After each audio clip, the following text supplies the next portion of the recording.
This is the Queen of Voodoo, Mama Shango, and you're listening to Wrestling with Entertainment.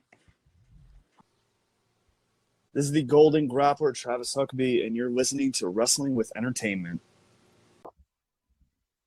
Hey, what's up, everybody? This is yours truly, the hardcore princess, Jules Malone, and today you are listening to Wrestling with Entertainment. This is Conrad Cushman from Everything Pro Wrestling, and you're listening to Wrestling with Entertainment. Hey, this is Max Zaleski here from Without a Cause, Whack Baby, and you are listening to Wrestling with Entertainment. This is the Trophy Boy, Tyler Klein, the designer to the wrestling world, and you are listening to the Wrestling with Entertainment podcast. Hey, this is Clutch Jesse V, and you're listening to Wrestling with Entertainment. This is the smash hit Joel Bateman, Australia's premier deathmatch wrestler, and you are listening to Wrestling with Entertainment.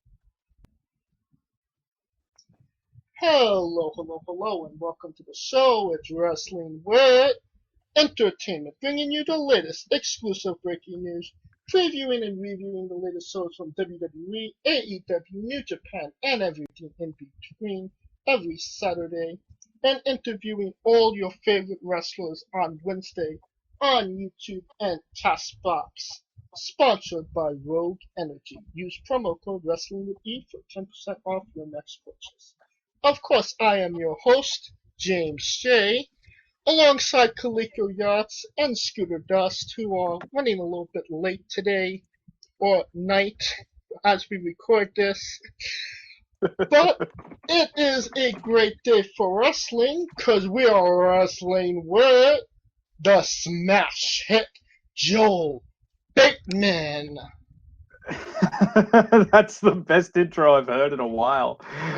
Good morning. It is the time difference is a little bit interesting to get around. It's currently 5 p.m. Wednesday evening, where you're recording on the West Coast. It's just become Wednesday. So thank you so much for working around the time difference, being on the other side of the world. It's always really cool doing these kind of things.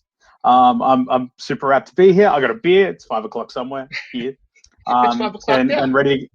Exactly. Oh, look, I wouldn't blame you for drinking a beer at midnight on a Wednesday either. But no, I'm super excited for it. Let's get down to it. Yeah, absolutely. Can you tell us what's coming up next for Joel Bateman and where we can find him on social media? Oh, what is coming up next for Joel Bateman? So I live in Melbourne, Australia, which is like the southeast of the country, and we're currently under another COVID lockdown. Ooh. So a couple of bookings got postponed, but there's heaps coming up. My home promotion, obviously, Deathmatch Down Under. I'm one of the organizers there, as well as a deathmatch wrestler. Our next date is July 10 in Ballarat, which is a regional town about an hour from where I am. A show called Come Correct, but you can find everything for Deathmatch Down Under at deathmatchdownunder.com.au or DM Down Under on Twitter. You can find me on _hit on Twitter. I do have t-shirts, 8x10s, all that kind of stuff. Just flick me a DM. Otherwise, hit up Wrestler Merch. They ship worldwide now. It's like the Australian version of pro wrestling tees. So they now ship worldwide, and they're wrestlermerch.com. Other than that, yeah, I've got, coming up, I think I've got like 4 death matches in 4 weeks. So once we get out of this lockdown, my schedule goes from 0 to 100 really, really quickly. I have to get on a plane and go down to Tasmania. The week after that, I'm up to Newcastle, which is kind of further north, up the East Coast. And then, 2 death matches back in Melbourne in 2 weeks. One of them is a no-rope barbed wire match, which I'm really excited about. Haven't done one of them yet. That's kind of been on my bucket list. So a lot coming up. It's the busy time for wrestling in Australia, even though it's the middle of winter and freezing here. I did the conversion. It's like, 48 degrees Celsius here at the moment? 48? Oh, sorry, 48 Fahrenheit, not 48 Celsius, 48 Fahrenheit. And of course, all of those links will be in the description of the video below, both on YouTube and Castbox. Excellent. There's wrestling in Tasmania?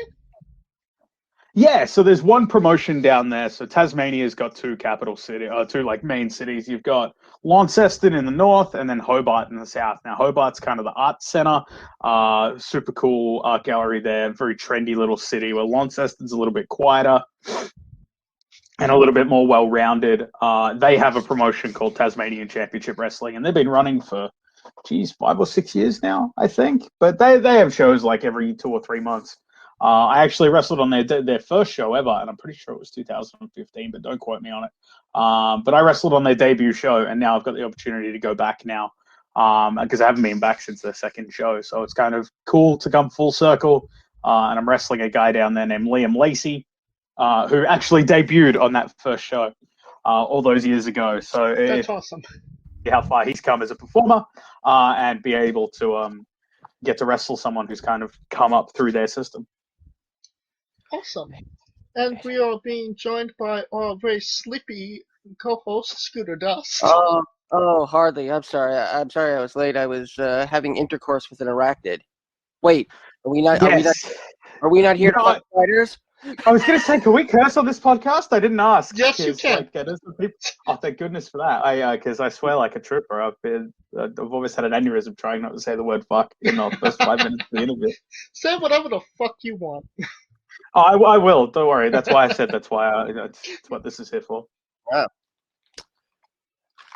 Now, But no, none of us are here to fuck spiders.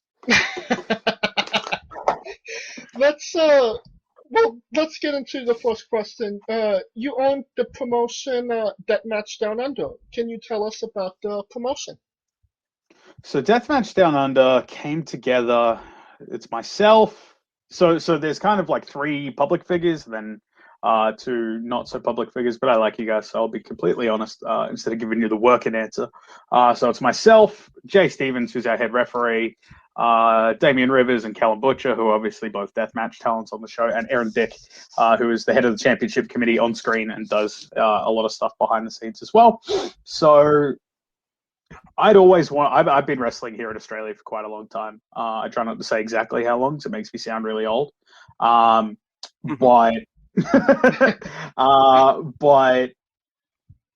I always wanted to have a deathmatch company here in Australia.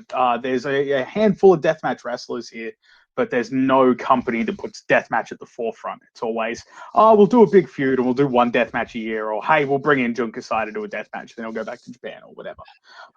It's never really been a focal point. So myself, Callan, Damien had all said at different points, hey, I want to put on a deathmatch show. Hey, I want to put on a deathmatch show. And we went, well, why don't we, pool our collective resources and do a company instead and start a promotion? And we'd said that back in like January of 2020, thereabouts. And the plan was we were going to launch it off the back of a series of no-ring death matches with Casanova Valentine, who's obviously from New York, and the kind of king of the no-ring death match. And just as he landed here, the pandemic started.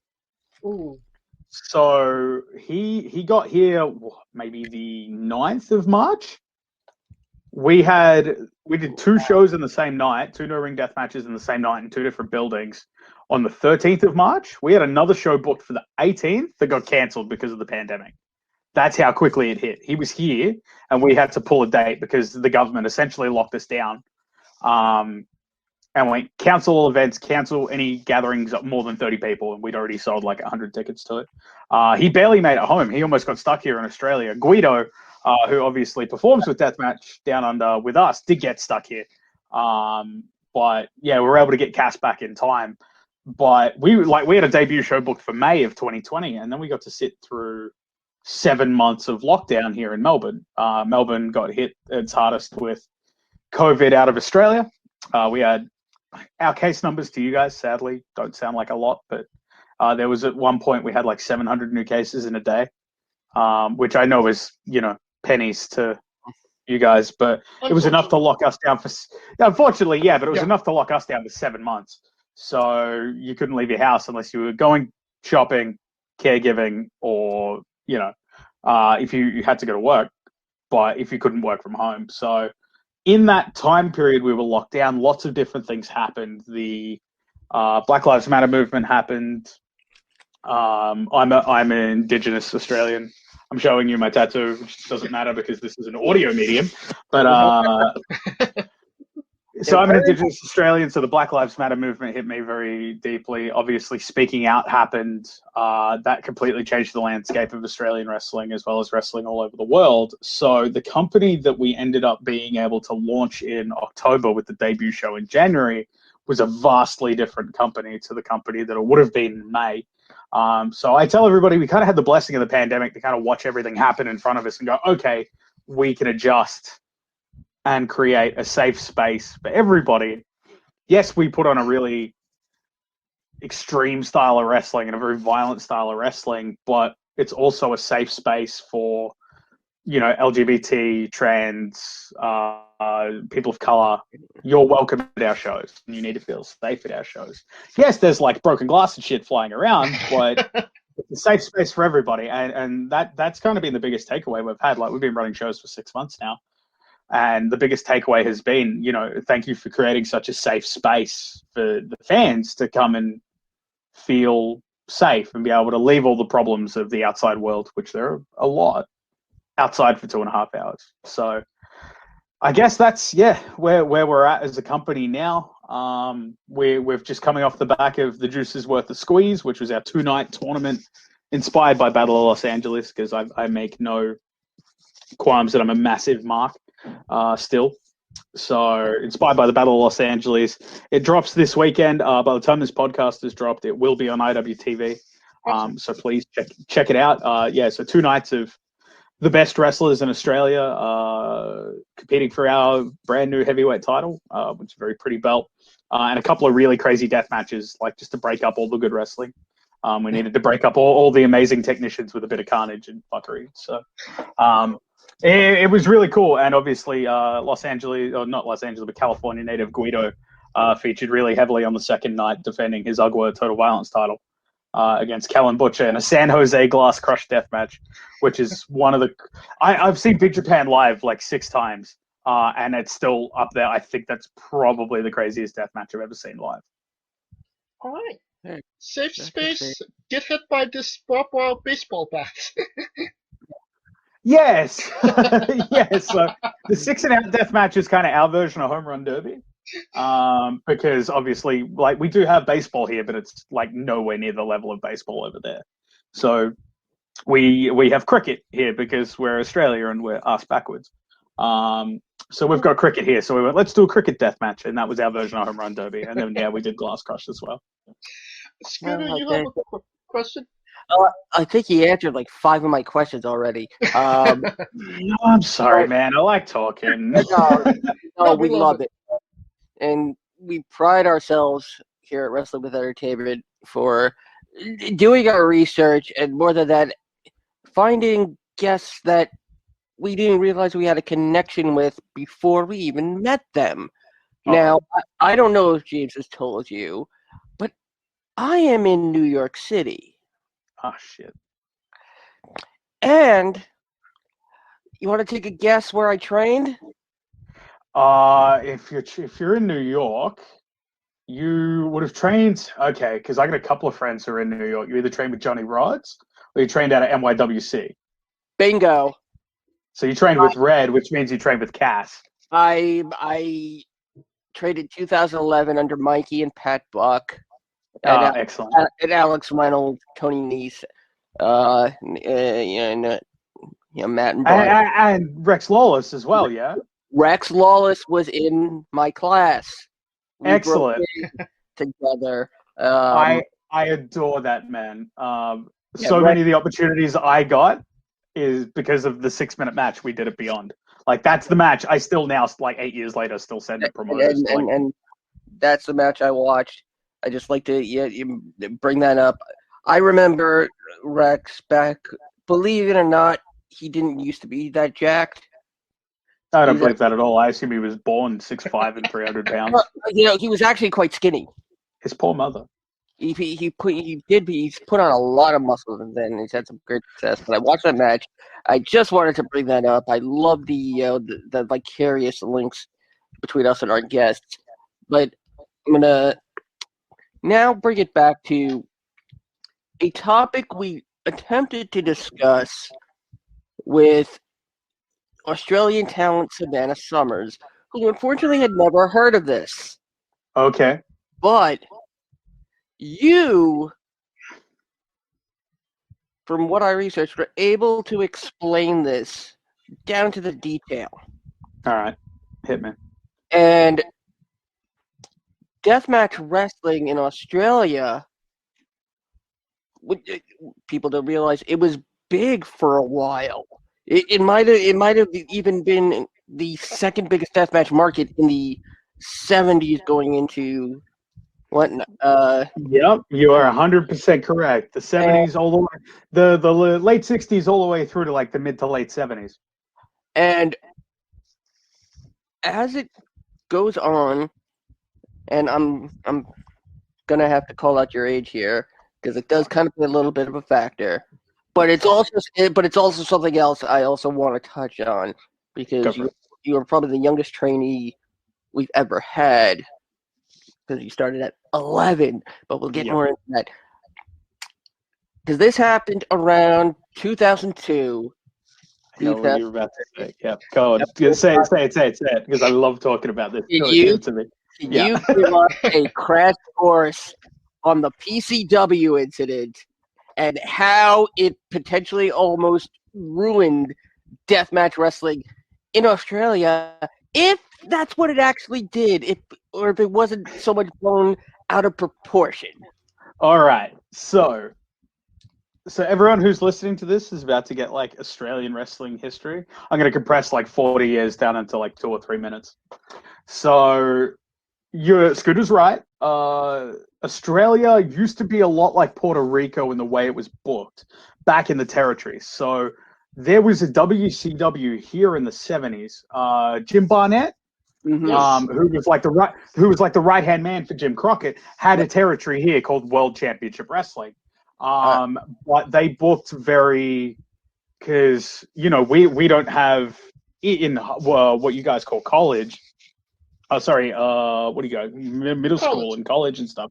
We don't have amateur wrestling here. It's just not a thing. So a lot of the Australian talent are all brawlers. We have no technical ability, or we're shooters. So through the late 60s and early 70s, World Championship Wrestling, it was all blood and guts. So they do, a loop of cage matches, and then they do a loop of barbed wire matches and a loop of fire matches. Like, that's why the Bushwhackers turned up in the WWF as a comedy act, but their foreheads were torn to shreds because they've been doing fucking barbed wire, tag team barbed wire matches for 10 years. So jumping forward, so what happened is wrestling came off TV in, I think, 76. I need to look that one up, but wrestling came off TV in like the mid 70s. And dropped like a stone. They went from drawing 5,000 people every single week to nothing. The industry limped along. There was an attempt to reboot it in the 90s for a company called High Risk Championship Wrestling. The pilot is on YouTube. Go and watch it. It's a fucking train wreck. A lot of ECW talent are on it, and the ring breaks at the first taping. Because the only reason I remember it is I think Pitbull 2 breaks the ring. To give you an idea of the timeline, it's like 95, 96. But then what happened is there's a wrestler here by the name of George Julio, and he was like the last holdover from the 70s. He was like a high flyer and a mid-card guy in the 70s. Basically, the Luthez refusing to retire. Yeah, that's George. But if Luthez actually trained everybody and wasn't a giant asshole.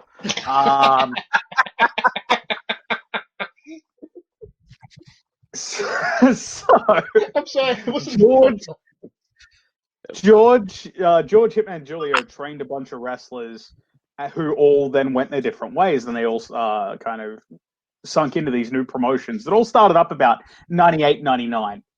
And Australia is always a couple of years behind the US in terms of trends. So in the end of 2001, going into the start of 2002, PCW was the prominent wrestling company here in Melbourne, and I could say here in Australia. And they were doing like a pseudo ECW style. Because ECW had only gone out of business like 6 months beforehand. and still very much had rose-tinted glasses. So, you know, like 1 month would be Flaming Tables main event, and the next month it'd be Stairway to Hell, and the next month it'd be a Steel Cage, and the next one TLC, and just burning through all these fucking gimmick matches, but drawing like 700-800 people a show, like clockwork. And there was a wrestler named Lobo, not the same Lobo that CZW had in the Northeast, which is really fucking confusing. But so Lobo, Henry Jones, and Mad Dog, who at the time had just turned 18. Mad Dog obviously still wrestles today. We use him at Deathmatch Down Under. And he's been the one carrying Deathmatch Wrestling on his back for the last 2 decades. But they've been feuding for 6 or so months. It all built to this big death match. That was the first time that we used the words death match. And it was no rope, barbed wire, 40,000 raining thumbtacks, because you can't do explosions here in Australia. The pyrotechnic laws are ridiculous. Trust me, I've looked. So 40,000 raining thumbtacks, Taipei death match. So that was the stipulation.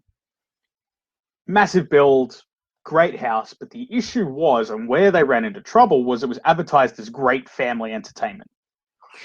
So that night, we drew 1,200 people to the Rowville Community Center. I was front row, because of course I was, because I was already training, but I was also like 12.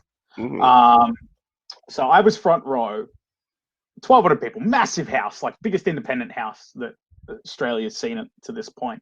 But there's a lot of kids in the crowd. And it was a really well-booked show. All the angles got blown off. A couple of people returned from injury. We did like an invasion with a company from a different state. It was all really, really cool. And multiple times throughout the night, the announcer, Mad Dog, Lobo, all came to the ring and went, the main event's going to be fucked up. If you're not okay with blood, please leave. Like, because we're going hard whether you're here or not. Very few people left. I will send you guys the link to the match. It's up on YouTube unlisted. So, like, there is a way to watch it. But even by, like, 2021 standards, it's a very violent death match. Very, very violent. Like Vic Grimes brutal? Like, both guys end up just head to toe covered in blood. Like, there's a lot of blood. It's a very bloody death match. There's a lot of big bumps into the wire. Like, Mad Dog takes a German suplex through the wire, and the wire actually gives. He gets monkey flipped into the wire, and it doesn't give. Lobo cops the Mick Foley bump where the ladder gets pushed over and he lands on the wire. Flaming chairs, like a whole 9 yards. Awesome fucking match. That match, I went, that's what I want to do. But there were wrestlers who were outside of PCW working for smaller independent companies who weren't necessarily happy with the success that PCW was getting, who shall remain nameless, because they've all buried the hatchet now and there's no point in me burying the guy 20 years on. Who took exception to it and took it to the media, who fucking grabbed it and ran with it. So all the newspapers here in Melbourne, all the news channels here in Melbourne, like, you couldn't turn your head and not hear about this very bloody death match. And he went on a program called Today Tonight, which is the equivalent of like 60 Minutes over there. So he went on the equivalent of 60 Minutes and exposed the business and exposed blading and called it organized barbarism and said the blood was sprayed on the crowd, which it wasn't, and buried the biggest thing that we'd had going in the last 30 years. So the house for PCW went from 1,200 people to 70 in 4 weeks.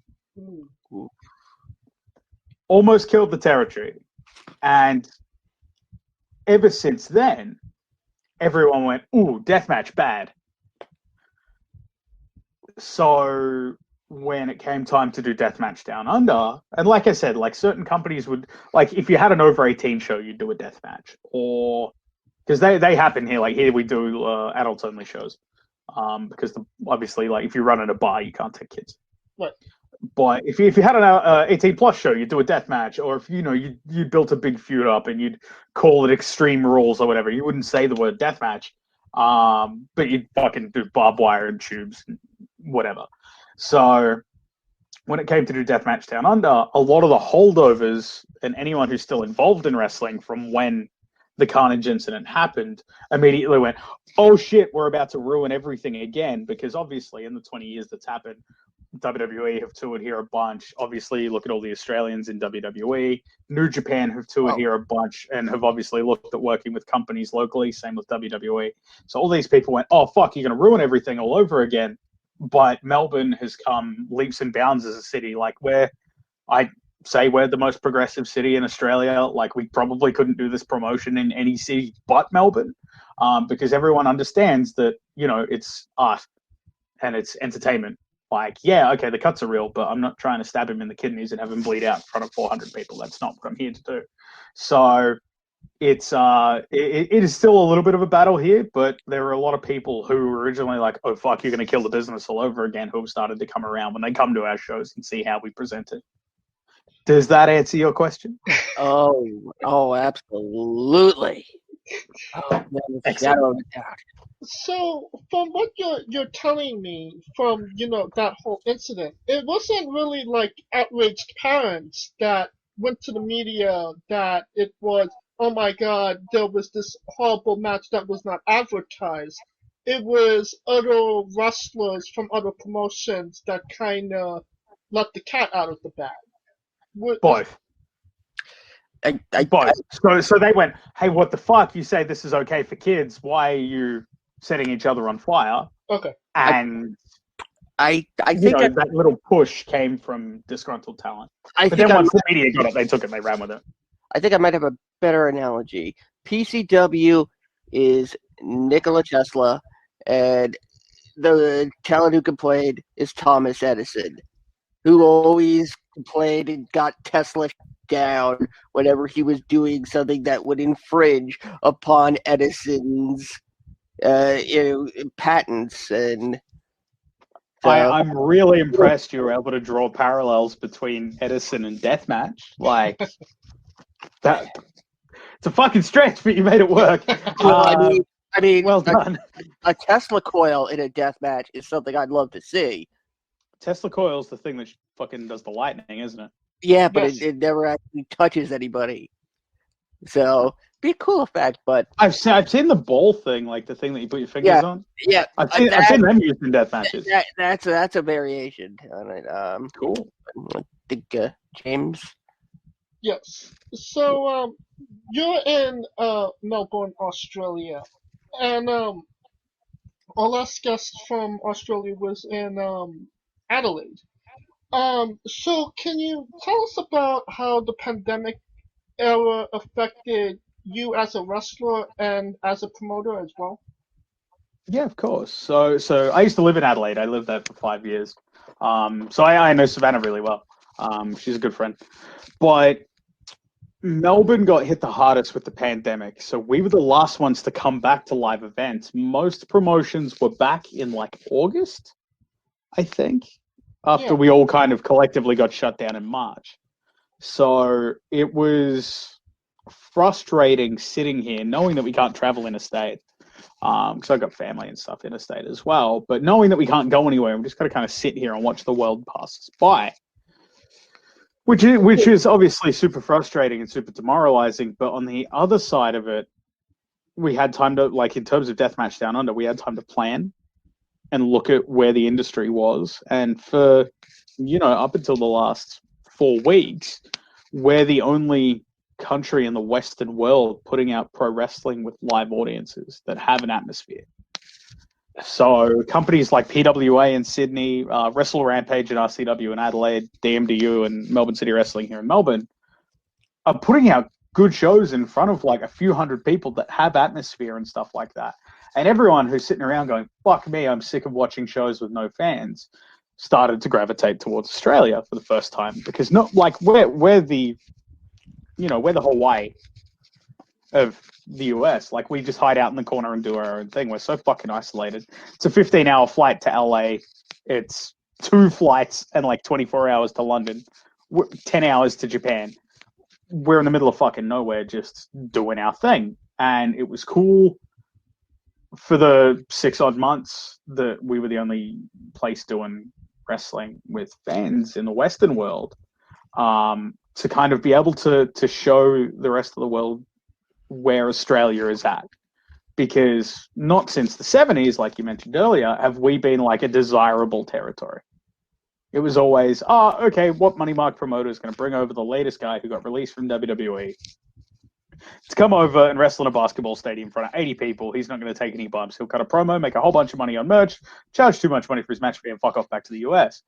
Where Who was that now, I could give you a Chris Jericho length list. However, there are some Americans who have come here and worked their fucking balls up. It's awesome. But everyone who gets released from the WWE comes here and funds it. So, having done that, I think Australia's stock as a territory now has gone from here to here, and like a lot of people are looking at us not necessarily like the UK, because the UK is kind of going through a rebuild at the moment because they got hit so hard with A, the pandemic, and B, the speaking out movement kind of ripped the guts out of the entire industry. Yeah. So they have to rebuild from the ground up, where here we're going, hey, look, there are guys who have been here for 10, 12 years who are polished performers and know what they're doing. And if you guys want to point a difference, now's the time to do it. And then you look like Slex, who's been signed by Ring of Honor, Kellyanne, signed by Ring of Honor, Adam Brooks, signed by Ring of Honor. Obviously, Indy Hartwell left just before the pandemic hit. Steph DeLander is now at the PC. Matty Warburg's now at the PC. Bronson Reed's the North American champion. He left just before it all happened as well. Yep. Like, we're churning out quality talent over here because we're just sitting here doing our thing, but we're not resting on our laurels. We understand where we sit on the totem pole, so we're not like, it's just another show. We're like, we don't give a shit what kind of show it is. We're going to go out there and work our absolute asses off and do the best that we can and try and bring everybody up to the level of the top performers on this show to kind of establish Australia as a territory. And then since running Deathmatch Down Under, the amount of people who, we've had communications with, whether they be deathmatch wrestlers or otherwise, who are going, hey, it'd be really cool to come to Australia.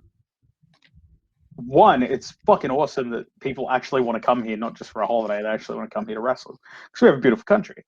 But the other side of it is, these guys are hitting us up for work. I lost my train of thought. Sorry. They're hitting us up for work to come here because of the quality of talent we have here now. Do you know what I mean? Yeah. And it's super surreal because, some of the best wrestlers in the world want to come here to shine us up, for lack of a better term, to perform with us, to continue to bring us up to that level. And Shine a light I don't on think Australian wrestling. Exactly, and I don't think we've had a light shone on us like this since we had Okada come here. We had Okada come here for Melbourne City Wrestling, sold out show, wrestled Slex, but that got picked up and got a ton of mainstream stuff. We've had Naito and stuff like that come out for independent dates as well. But we're just firing on all cylinders now, and like we're understanding where we're at, and this is unprecedented opportunity. Like you guys obviously have live crowds coming back now, which is awesome. Double or Nothing was sick, but it's go time for Australia now. So everyone's like, right, shit, will get off the pot. If we're gonna have amazing matches, now's the time to have amazing matches. If we're gonna do crazy death matches every month, we'll do crazy death matches every month. There's lots of different ways to it, but no one's sitting here going, I don't really want to work tonight. Everyone's like, right, if I'm on this card, if I've managed to make it onto this show, I'm going to work as hard as I can to the best of my ability. That is awesome. Mm. It's time to fill up the drink again. The fridge is so far away. Scooter, you have a question? All right. Yes. Let's see. Which one? Don't forget the Burger King question. Oh, I've got it. Yeah. I've got it written down. Don't worry. I was at the Vegemite question. Okay. Now, you're about as tall as me. You're about 5'5". Wearing wrestling boots, yeah. Wearing wrestling, yeah. I'm 5'5" in heels. Yeah. And you started out as a light heavyweight. You didn't exactly, go out guns blazing into deathmatch wrestling. So the question is, one, how did that transition from light heavyweight to deathmatch competitor come about? 2, did you think your height made promoters look at you as a stereotype due to they believed there were certain things you could do and weren't able to do? And 3, if you did believe your height was a disadvantage, how do you believe you made up for it? And you know what? I've never been asked that question, so kudos. So, yeah, I was a junior heavyweight for a really long time. You're right. I'm 5'5". Hang on, if I can do the conversion, I'll tell you. Not temperature. See, when I do interviews, I always. We're American, so we're Yeah, no, I know. So I do the kilo to pound thing. To make life easier. So I used to roll in at about 155 pounds. That was like my wrestling weight for a really long time. And yeah, I was doing a lot of high flying stuff, a lot of super technical wrestling, but deathmatch was always my first love.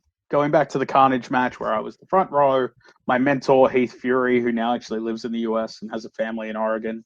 I can't wait to visit him once his fucking pandemic's over. Introduced me to deathmatch wrestling when I was really, really young. So I took on deathmatch with rose-tinted glasses.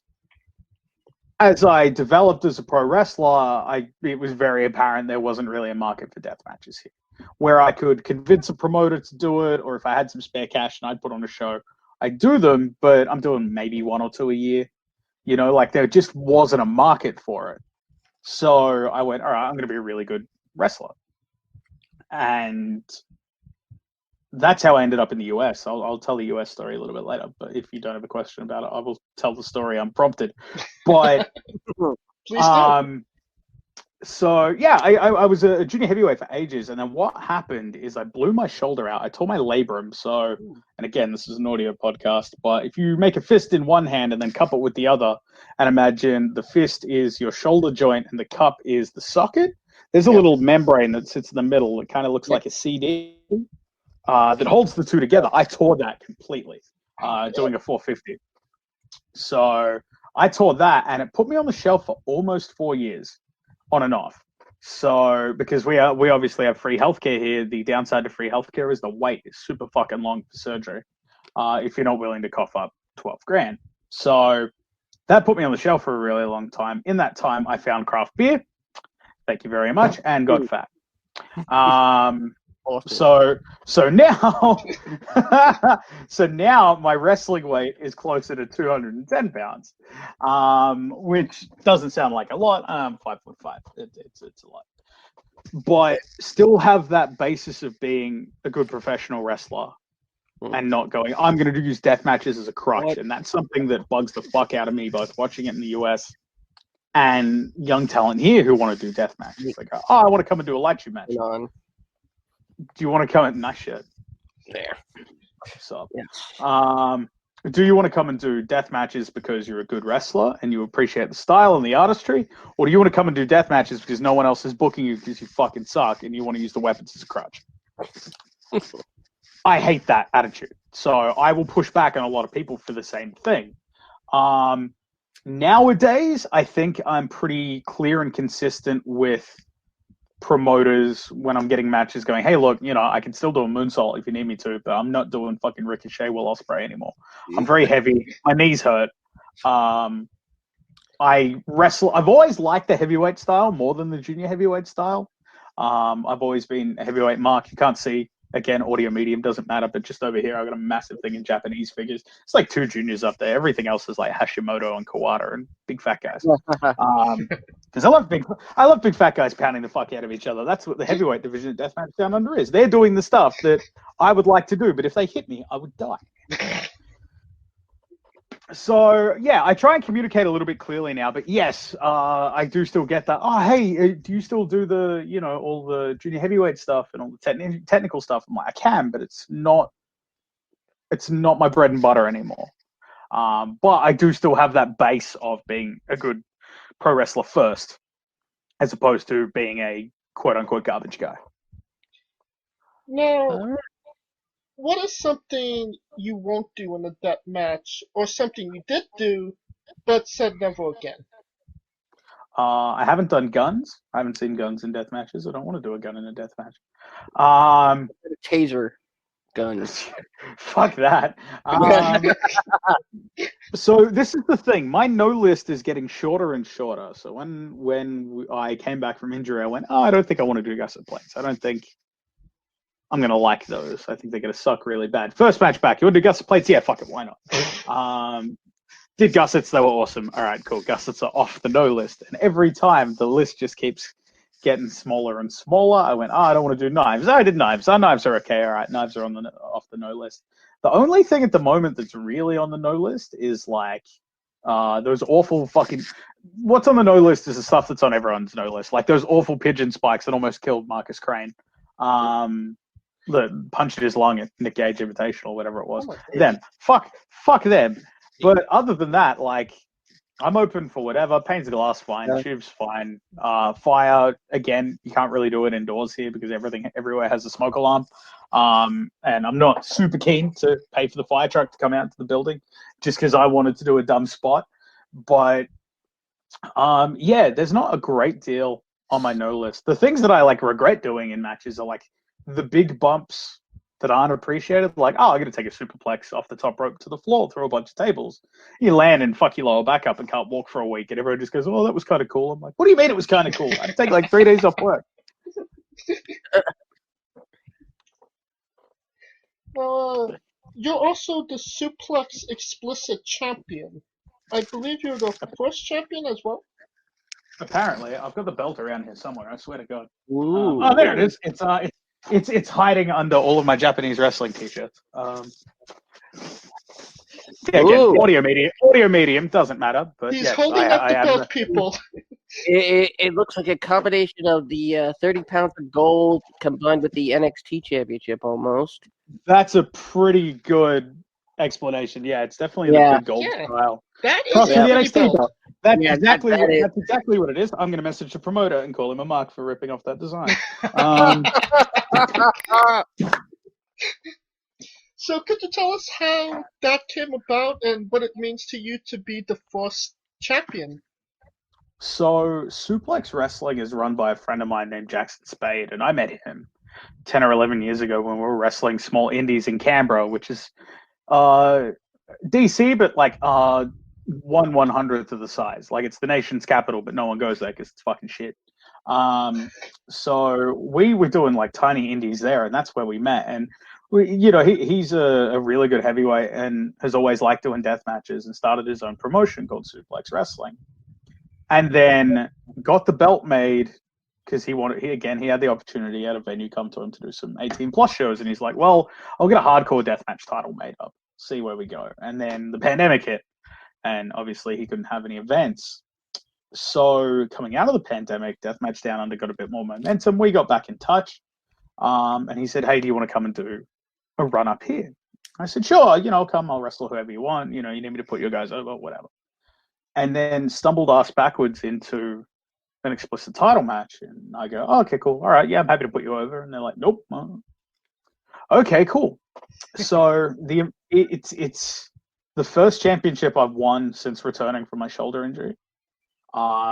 So to answer your question, it means a lot. Like, I didn't think I was at that level to be kind of carrying, whether it's that portion of a company or any company. Like, I'm a good hand, and I know I'm a good hand, but any more than that, I start to get a bit of that imposter syndrome. So it was super, super cool to win the title. I was meant to go up this weekend, just gone, but obviously we were locked down, so they had to change the match. I was meant to do a light tube panes of glass match with Jackson Spade, but fingers crossed, if the lockdown lifts by the 29th of June, I'm back up to Suplex. I've got a cinder block.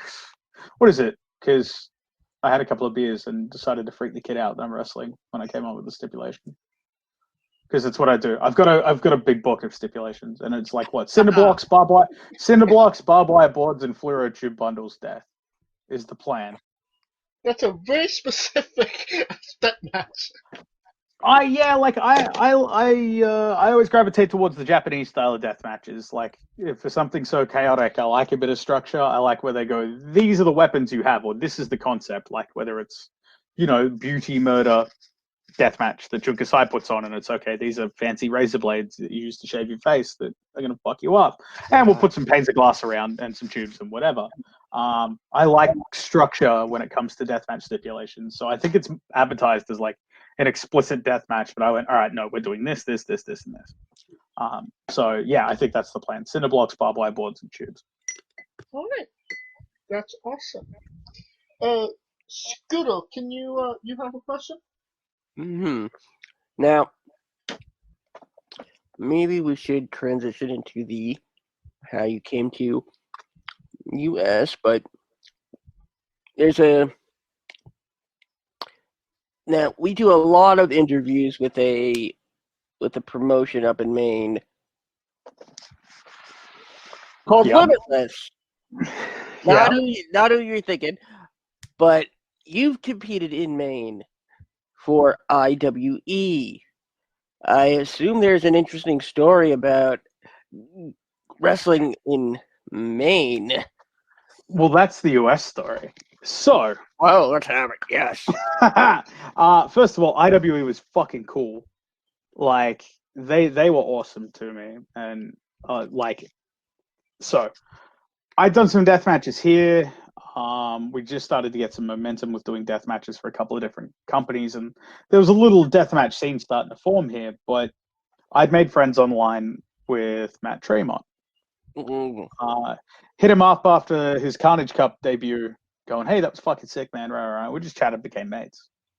And he was booked for King of the Death. And I said, "Hey, man, it'd be really cool to come over and even just watch. Like, I got some spare cash. It'd be cool to just come over and have a bit of a holiday. I've never been to the USA. I've never left Australia." And he's like, and I said in my matches and we talked about it and stuff. He's like, "I'll try and get you booked at King of the Death." I said, "Okay." And he's like, comes back to me a couple of weeks later and goes, "You booked. Book your travel." I go, "Okay, cool. I'm going to buttfuck Illinois to do King of the Death." And that was the year that he had stomach cancer and canceled the show. But I already had my flights booked. So I'm like a month out at this point. Having never left the country before, mind you, like I've never gone on a holiday overseas, going on my own, going, fuck, I've got these flights booked and I've got one night of a hotel booked and I don't know what else I'm doing for the 3 weeks I'm meant to be there. And so I sent an email to every promotion on the East Coast because I was flying into New York.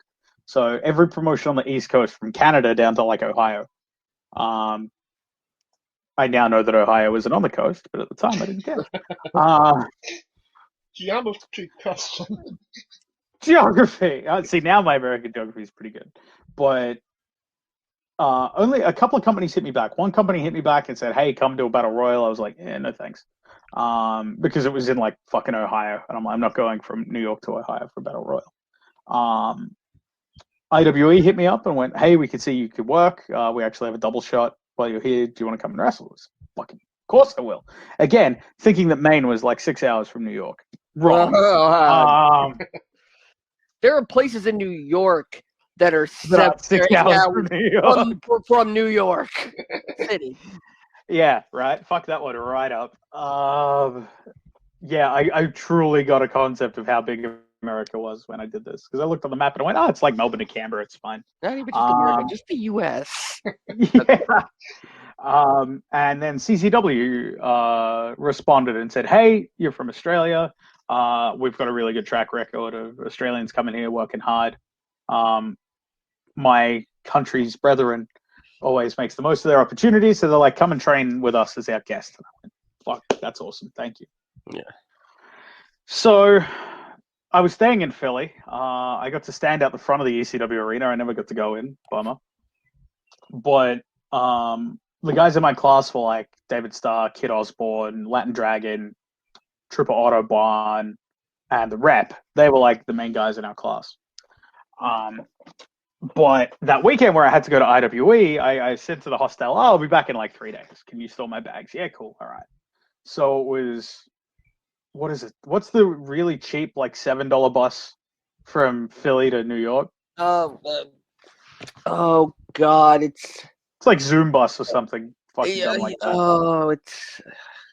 I can't remember it, and I always see it.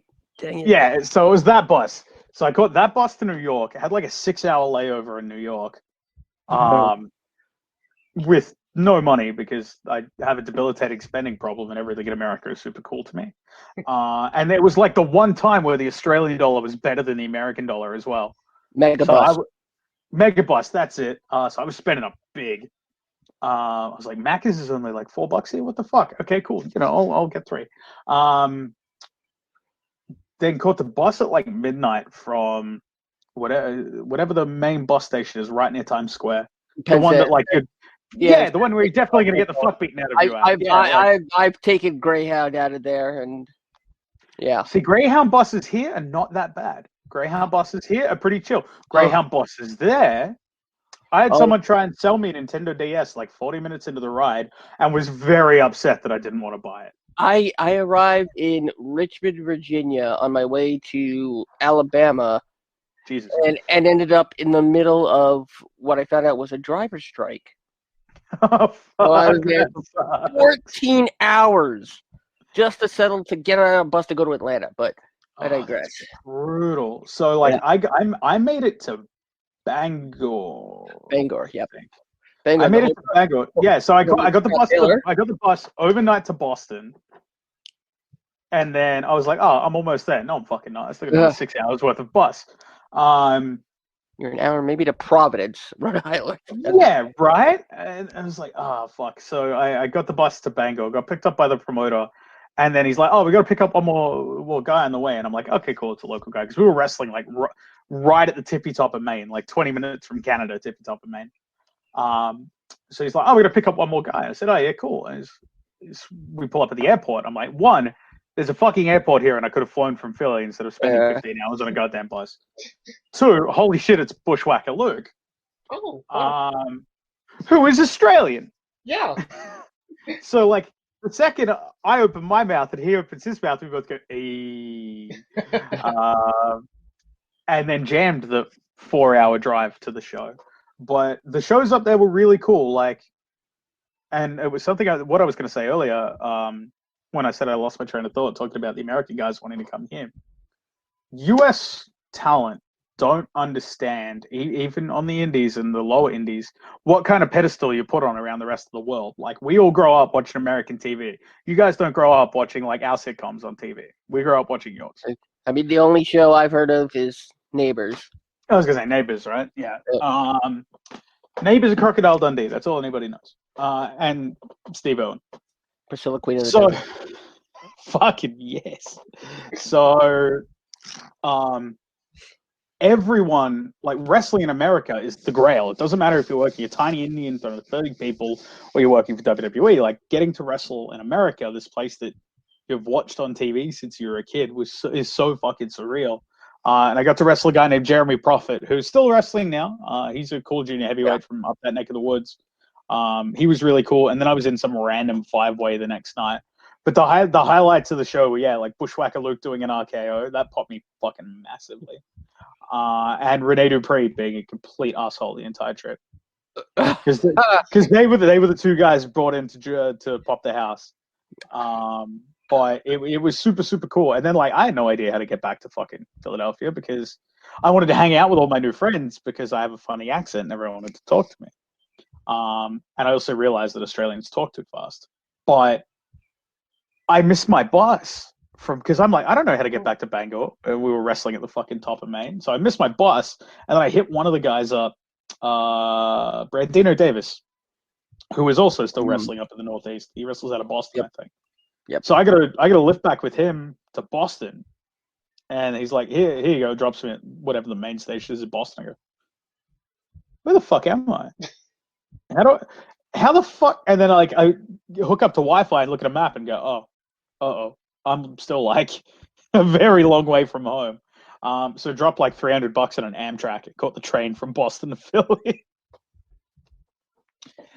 But I absolutely adored wrestling in America. And then the next weekend was a CZW show where I got to help out, but I got introduced to Drew Cordero and JT Dunn. And they said, we've got this taping thing at the CZW school the next day. You should come down. I said, oh, sure, why not? And then stumbled ass backwards into a match with Rex Lawless. All right. On a day that was so cold that you could feel the moisture in the ring mat. This is February in fucking Philadelphia. We don't get snow here. Like, there's like 3 places in Australia that get snow. So there's snow everywhere, and it was so cold you could actually hear the mat cracking from all like the moisture in the pads because Wow. it's all frozen. Yeah, it was That's ridiculous. crazy. It was like negative. It was like -3 degrees. Yeah, you were just Wow. complaining about 48 Celsius a couple hours ago. Yeah, no. So it was -3 Celsius. So it was like 20 something degrees Fahrenheit at the time. And I was like, nope, no, thank you. All right, All right. and now this next question may or may not get you in trouble. Your wife is the commentator for Deathmatch Down Under. Can you tell us what are some of the advantages and disadvantages of working with your significant other? So Jess, my darling wife Jess, who was in directly through that wall, working out. Hi, Jess. That's why I wear the Jess. headphones. That was who I was waving to earlier, like a lunatic. Again, audio medium. Nobody else knows that. But Jess and I met through wrestling. So she used to wrestle. She only had about 10 matches, but was really fucking good. Now she makes me look like Andre. She comes up to like my shoulder. She's like 4'11".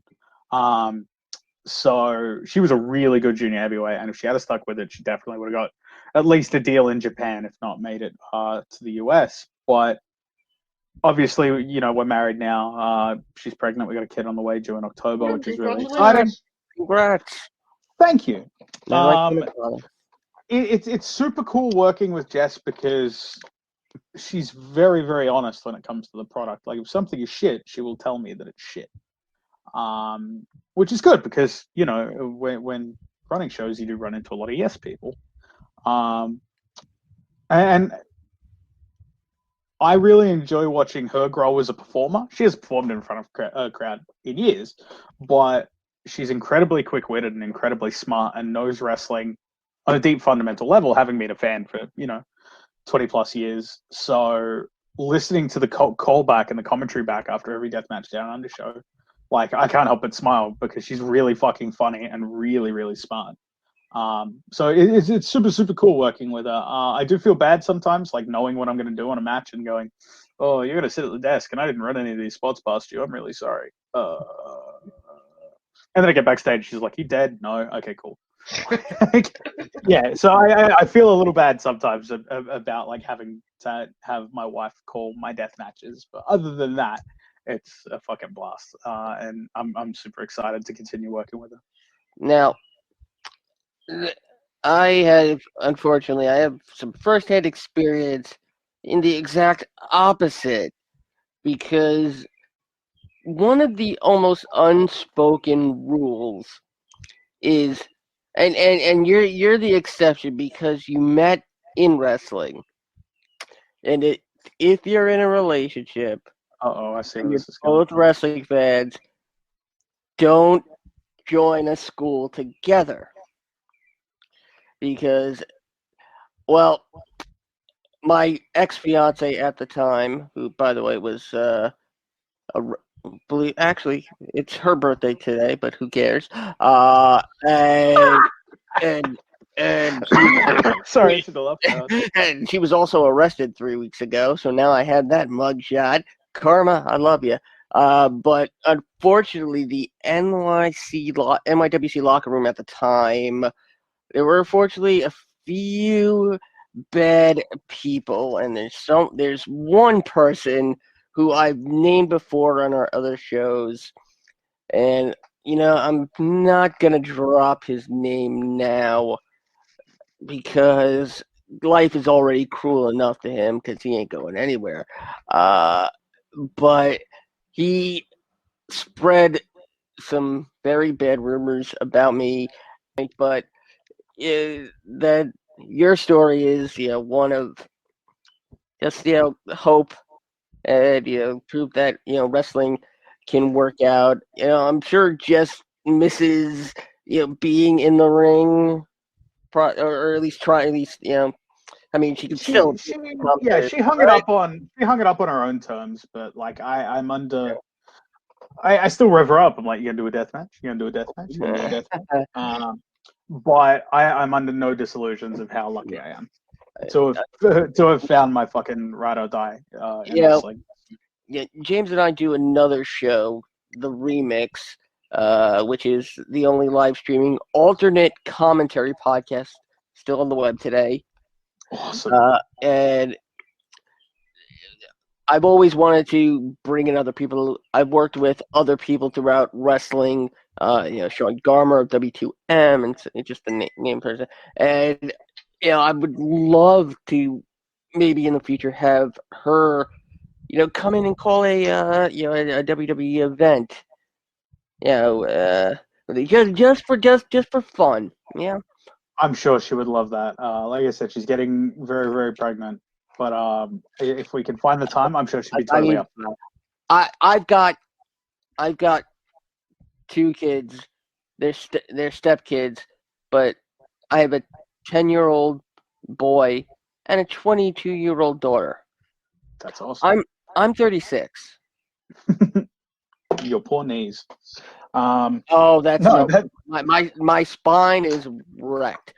So is mine. And everyone's like, "You're a fucking idiot for doing death matches." And I go, "How many bumps do you take a night?" And they go, 15 or 20. I go, "Cool, I take 3." Well, who's the mark? Well, Good old yeah, I think that could actually transition to a. We can go back to actual wrestling here. You are, with everything getting back in the swing of things, you have a appearance for Heathen Combat on July 3rd. That's still going on as of right now. I fucking hope so. I've spent so much money on that trip. I'm really excited. So I've never been to New Zealand before. You issued an open challenge, and it was accepted by Horace. Yes. So New Zealand is kind of like, so New Zealand, for those of you who don't know, is like probably like almost like Hawaii to you guys. Like it's a 3-hour flight away, but a different country. Obviously you've got like Mexico and fucking Canada like 3 hours away as well, but we are landlocked. So I've never been to New Zealand before, but the person who I call my brother, my best friend for over 20 years, is a Kiwi. So I grew up really heavily in the New Zealand culture. I've always felt a connection to the place, but I've never had the opportunity to go. And I've always wanted to go for a holiday, and then was able to get connected with the guys from Heathen Combat during the pandemic, and became friends with Michael and the rest of his crew. And then I said, look, I'd really like to come over, and we organized the time. And then I was like, okay, what are you doing for the match? And there's a couple of deathmatch wrestlers on the North Island, because it's obviously North and South Island. There's a couple of deathmatch wrestlers there. And I said, like, look, I'm coming all the way there. I'm happy to do a normal match for you, but you might as well get as much bang for your buck as you can. Let's do a deathmatch. Like, there's only been 1 or 2 ever in New Zealand since the 70s, obviously, when the sheep herders were there.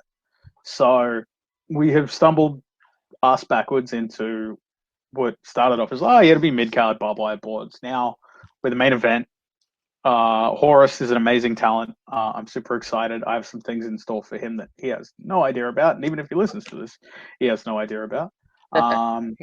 So I'm super excited to wrestle Horace. He's a great talent. Super excited to go to New Zealand. It's the last trip that me and Jess get to have before the baby gets here.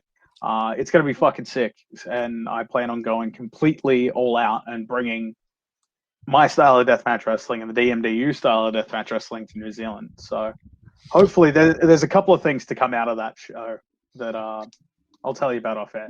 But very excited for it. And just one quick offshoot. Did you ever think about doing a gender reveal in the deathmatch? I thought about it, but Jess and I both went, we're not going to do the gender reveal. Like, we're not even going to find out. So we'll find out when the baby gets here. Okay. But yes, the idea has crossed my mind where I'd fill a light tube with a bunch of like red. You fill a light tube with a bunch of like pink or blue powder, and then when you swing it, it fucking explodes. That sounds really cool, but just for context for that, there was actually a match for a gender reveal in America, in San Diego, California. Oh shit! It was a guy. It was an intergender match, and if the guy won, it was a boy, and if it was a girl, the girl won. So, really interesting and fun match. There was run-ins. There was, oh, it almost ended in Yeah. disqualification.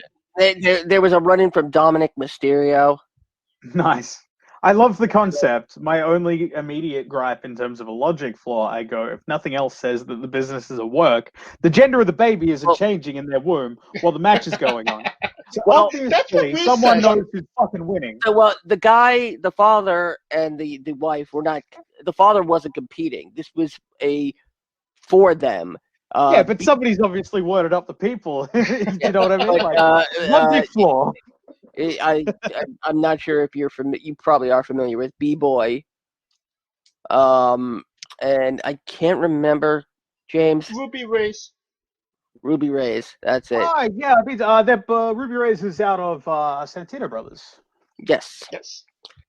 And it was just a feel good, just thing for them to do for their appreciation of Hunter Freeman. Fucking cool. I love B-Boy. I actually have a T-shirt of his coming that I bought to try and make sure that he's doing all right getting through his Achilles injury. Yeah.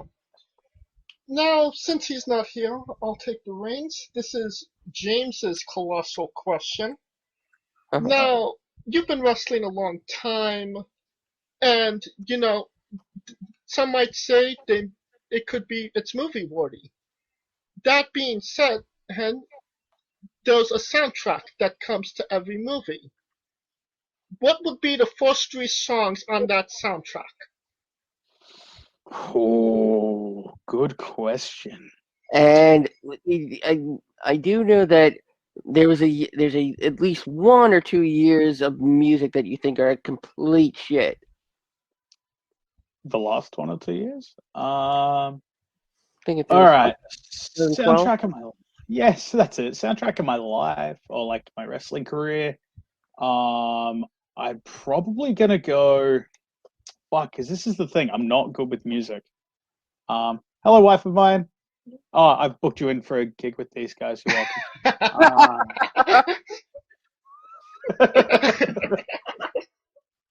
Her eyes just went real wide. Just like, what the fuck? Oh, okay. So the obvious one is Wild Thing by X. Sweet. Because I'm a giant Onita mark. Wild Thing. Cream by Wu-Tang Clan. And True Blue by John Williamson. There you go. All right. Very nice. Now, Scooter. That hurt my brain. That's tough. I do have a couple of other. There are two more wrestling questions that I think I want to get into, and I said it when I came in. What in the? And I say this with all the love and respect in the world. What the hell goes through your mind when naming DMDU's events? I love it. Just that it's just alcohol. Water, malt, hops, and yeast. Yep. I have a massive spreadsheet of show names that 5 or 6 people have access to, and just empty their brains into. And then usually the show name will just come out of like a meeting or a line that someone will say. I have a notepad, a note on my phone of pay-per-view names that named Nice. back when I was using TNM, that wrestling simulator from Oliver Cup. That could take us right into this. What's the difference between Designated Driver 1 and 2? Okay, cool. Awesome. Designated driver. So the designated driver was the J Driller, still is. Yeah. But I kept having so many what I had perceived as big matches. I've been doing the J Driller since I was like 15. It's had about 6 different names. But I went with the designated driver because when I came back from injury, I've got a bit of a craft beer gimmick and I look like someone who enjoys his beer. So might as well lean into it. Designated driver. But I was having so many big matches and everyone was kicking out of it. So I realized, fuck, I haven't won a match with the designated driver in like 5 years. Everyone's just kicking out. It's now just another move. So I'm a big Japanese wrestling, Mark. Like I said, you can't see, but all that side of the room is Japanese wrestling stuff. And I love like how Jun Akiyama has 4 different versions of the Sternest Dust, or Yuji Nagata has 5 Nagata locks, or who's got a very the Tiger Driver 95, 98. It says so on and so on. Sorry, 91, 98. So I went, all right, I'm going to have a designated driver 2. And I'm going to shelve the designated driver 1 until some point in the future where it warrants me pulling it back out again.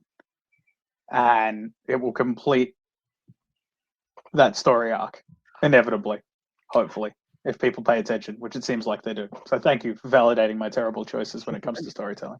Oh, actually, I can find another parallel with that. Kind of like, I don't know if you're a horror movie fan, the Saw franchise. There's the original Bear Trap, and then there's the new one that has all the electronics. So there's the vintage one that kills his wife at the end of 7, and then the new one that goes after Hoffman. So it's like you bring in the new, but you gotta build people up to want to see the old so that it means something. Exactly. It's like Undertaker in his American Badass phase, and he beats everybody with the last ride, but it takes a special opponent for him to pull a tombstone back out. Yes. Or even a jumping tombstone. Yeah, or normal Undertaker pulling out a jumping tombstone. Exactly that level of storytelling. Now it's time for some fun questions. What's your spirit Pokemon? Spirit Pokemon? Ooh, good question. Slowbro.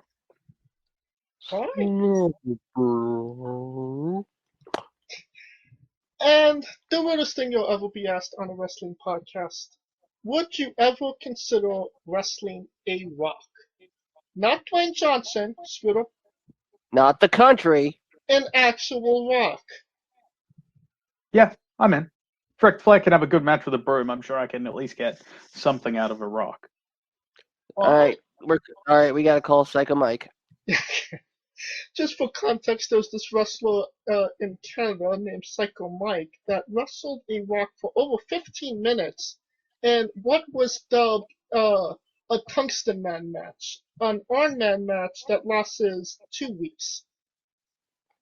Fuck, and it ended up being a tie. 319 to 319.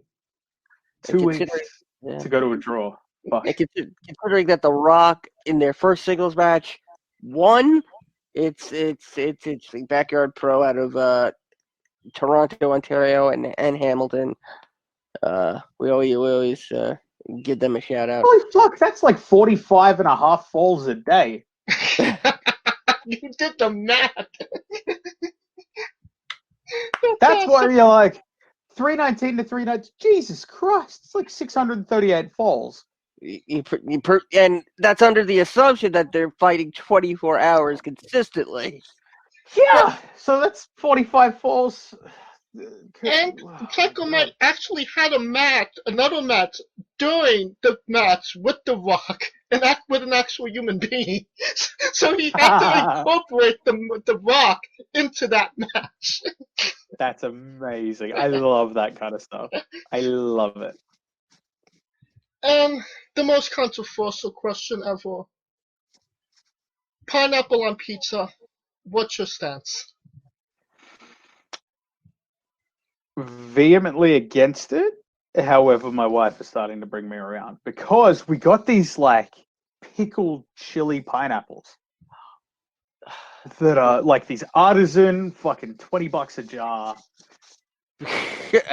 Pickles are catnip to pregnant women. Yeah, They well, this is really before are. she was pregnant. It was just like, hey, check these out. And they're like chili, so it's sweet and spicy and fucking tart. And like, I hate pineapple. I've fucking hated pineapple since I was a kid. But these things are like crack. So I'm starting to come around. But in, like, I on pizza, yeah, I still judge most people for it. All right. Scooter, All right. is it time for the Burger King question? Do you think I should go with that one, or should I go with the Vegemite one? No, the Burger King question. I mean, I've been on you about it Okay. for the last Yeah, 15 and we've been interviews. waiting for it, and I forgot it the last time because yes, Burger King, fast food restaurant here and all over the world, except in Australia, where it's known as Hungry Jack's. Correct. Is Hungry Jack's worth it to you? Totally. You know the story behind why it's called Hungry Jack's here, right? Because there's another restaurant called Burger There's King. a single burger. There's a single Yep. burger shop that Yep. took the trademark out on the name before they bought the brand here. I love Hungry Jack's. I did have Burger King when I was there. Burger King is better than Hungry Jack's, mostly because you just load sugar into everything and it makes it delicious. But I like Hungry Jack's. I wouldn't say it's my favorite fast food. I'm a sucker for KFC.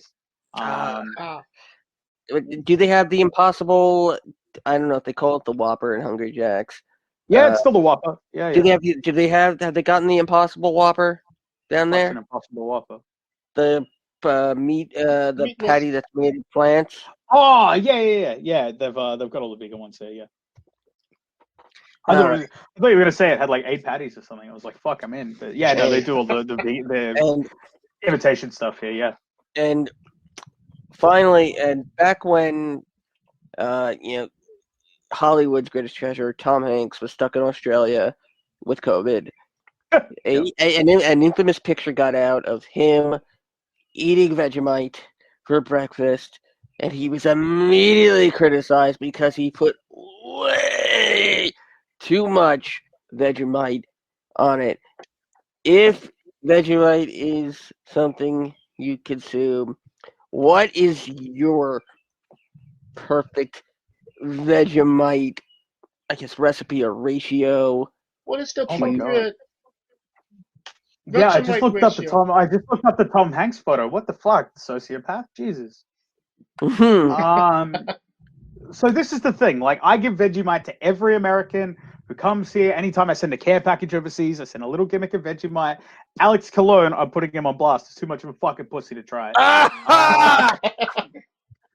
Hardest man in wrestling, scared of Vegemite, right? But He's scared. yeah, but the best thing is Stephen A, who lives in Japan. He fucking dipped his finger in it and he went, "Oh, that's terrible." But at least he tried it. Vegemite's not that bad. It's like anything in fucking moderation, yeah. So Vegemite usually toast, straight out of the toaster, bit of butter, salted butter, or spread, of course. Bit of spread so that it melts, and then Vegemite over the top. Not as much as Tom Hanks, but if you do it right, the Vegemite will mix with the butter as you do it and provides this lovely creamy consistency. I adore Vegemite. Absolutely love this stuff. Now, Marmite. Dog shit. Perfect. Answer that. Absolute dog shit. You know what? I'm gonna even capitalize on this more, and we're gonna take this to the U.S. How do you take your Philly cheesesteak? Ooh, good question. Now, I thought I knew how I took my Philly cheese. So, okay, right. How did I have it when I was there? Yeah, or how do I have it now? Because there's one cheesesteak place in Melbourne that does it right. But do they do it with the lingo? Somewhat. With? Only because. Yeah, only because Cheese Whiz is illegal in Australia. What? Yeah, you can't get Cheese Whiz here. It's something about the what's the word? Propellant, I think. Yeah, so something about like the gas in the Cheese Whiz. You can't get Cheese Whiz here. That's right. I mean, I get gas from Cheese Whiz. But you're talking about aerosol cheese, are you? Yeah. So cheese in a can, yeah. Yeah, Cheese Whiz here is in a jar. Oh, okay, right. So the way I have my cheesesteak is mushrooms with whiz. Mushrooms whiz. So I'm assuming without, which means no onions. Oh, I don't give a fuck. Like, I never asked. I'll eat onions. All right. But that's a Kid Osborne creation. The last day I was in the US, he took me to Tony Luke's in Philly, which is like one of the super famous ones. So I got to go to Tony Luke's, and yeah, with mushrooms and whiz. So it was really good. So fucking good. I still dream of that cheesesteak. You didn't go to Pat's or Gino's? I don't know what Pat. All I Pat- knew, I was staying in the Market District of Philadelphia. I knew how to walk to the ECW arena, and that was about it. Pat's and Gino's are the two most famous Philly cheesesteak places made famous by essentially Will Smith and Boyz II Men. But the fact is that they're across the street from each other. I've heard of that. Yeah. No, I didn't go to. See, this is the thing. Like, I was staying like 2 blocks away from a really amazing brewery. I wasn't into beer when I went to the US. Now, holy fuck, right? So I can't wait to come back there once the world sorts itself out and like do it properly.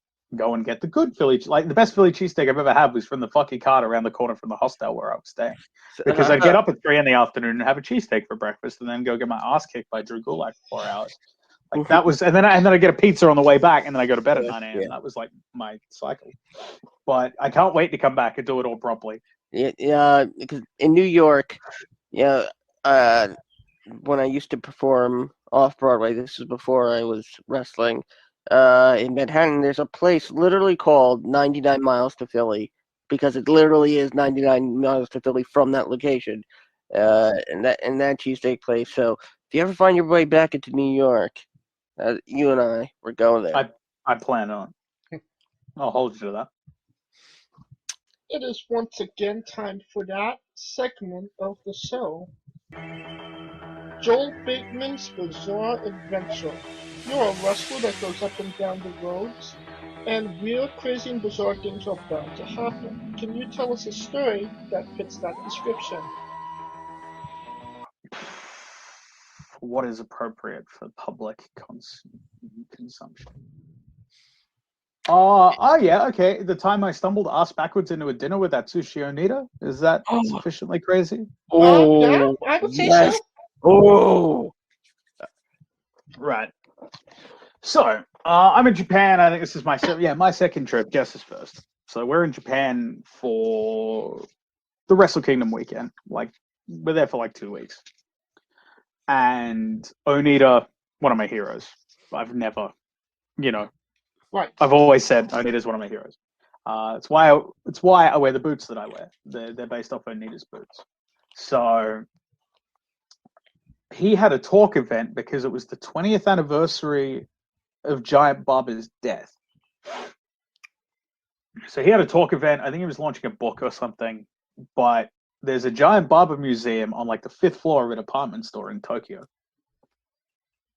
So I message Onita on Twitter, not expecting a response because I know he doesn't speak English. But his wife answers and goes, "Hi." I said, "Look, there's a lot of Australians in town. We all would like to meet Onita. Can we buy tickets to this talk event where he talks for an hour? We're not going to understand a fucking word he says. Get our photo and leave." And she's like, "Yep, cool. No dramas." And I said, "Okay, cool." I sent the money for the tickets. And then on the day, everybody bails. Everyone's like, "Oh, I want to go to the show at Shikiba. I'm hungover, whatever." Everyone bails. So Jess goes to go shopping, and I try and find this talk event. There is no English signage in this department store. None. I see a guy in like a Junker size shirt, and I try and follow him for as long as I can to try and like, all right, why the fuck are you here in this random bookstore? You must be going to this Onita thing. If I fucking lock onto you, you should be able to get me there. No, I lose him. All right, fuck. Now I'm in this department store. There's no English signage. I don't speak Japanese. At the time, I knew none. Now I could probably bumblefuck my way through it. But fuck. Okay, I've missed out. Fuck. I'm really upset. So I messaged Jess, who was shopping, and I'm like, "Can we go and get a fucking few beers? Because I'm really bummed out because I missed out on meeting my hero." So we go, and I sent a message on Twitter, knowing that he's in the talk event. And go, "Hey, really sorry, couldn't find the place. If you have any other events this week, let me know." And we go to a couple of craft breweries and bars not far from where this event was and start drinking heavily. And I get a message going, "Hey, that sucks that you couldn't find the thing. Do you want to come to dinner?" To which I promptly have a heart attack. Immediately, just die. Holy fuck! What? Yeah, of course. I'm dressed like a bum. I'm wearing like my MCW big jacket because it's the middle of fucking winter in Japan. Jeans, dad runners, like not looking cool in the slightest. Don't have time to go back to the hotel because dinner's in like 40 minutes. And she's like, meet us here at this time, da da da da. And I showed Jess. She's like, can I come? And I'm like, can I bring my partner? And she's like, yep, awesome, cool, let's go. Leg it to the train station, get on the train, get there with like 5 minutes to spare. Busting for a wee. Have never needed to wee that bad in my life because I was so goddamn nervous. Took out almost all the cash I had because I was prepared to pay for dinner. And got to hang out with Onita and had a super private dinner, talked business. His wife speaks perfect English. She's lovely. We still talk now. Talked a bunch of business. He obviously wants to come to Australia because everyone wants to come to Australia. But it was super, super cool. He's just a really good dude with a gigantic head. Like, it's the biggest head on a man I've ever seen in my life. Fucking out here. But it was super surreal. It was one of the coolest nights of my life. He paid for everything, and I was like, sure. I drank a lot of beer. Because anytime my glass would get down to here, he's like, would you like another beer? Yes, of course. Ate a shitload, super cool night. And then to celebrate, Jess and I went to Golden Guy, which is a area of like little izakayas, and bumped into a bunch of Canadians. And I think that's the most I've ever seen Jess drink in her life. She almost missed Wrestle Kingdom the next day. She was so hungover. I left my laptop in a bush because I had my bag with me with a laptop in it, and we partied. And then I left my laptop when we both like fell out of the taxi because trains aren't all night in Japan. I left my laptop in a bush at the side of the building. I woke up next morning. Where's my computer? Oh fuck! Where's my computer? My passport's in that bag. Everything, and it was just in the bush out front of the hotel where I'd left it. No. And then I went and watched Big Japan in the morning, and then went to Wrestle Kingdom and fell asleep at Wrestle Kingdom, which started my continued my tradition of falling asleep at Wrestle Kingdoms because it's a fucking long. It's a long day, man. Those chairs are comfy. Now, was that dinner at Ribera by any chance? No, it wasn't. It was at a really cool shabu shabu place in Shinjuku. I've been to Ribera. Ribera is really cool. Mr. Danger fucking kicks its ass, hands down.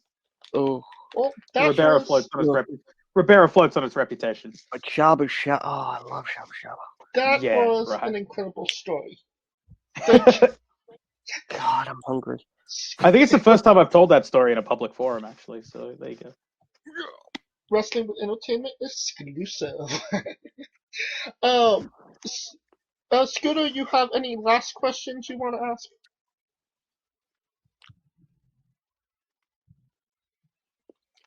Okay. Just to bring it, just sort of bring it full circle. What is the strangest variation, gimmick, or spot you've seen in a death match that didn't feature you? Strangest spot in a death match that didn't feature me. The most that I've seen on tape or that I've seen live? Or either or. Either the strangest weapon. Oh, okay.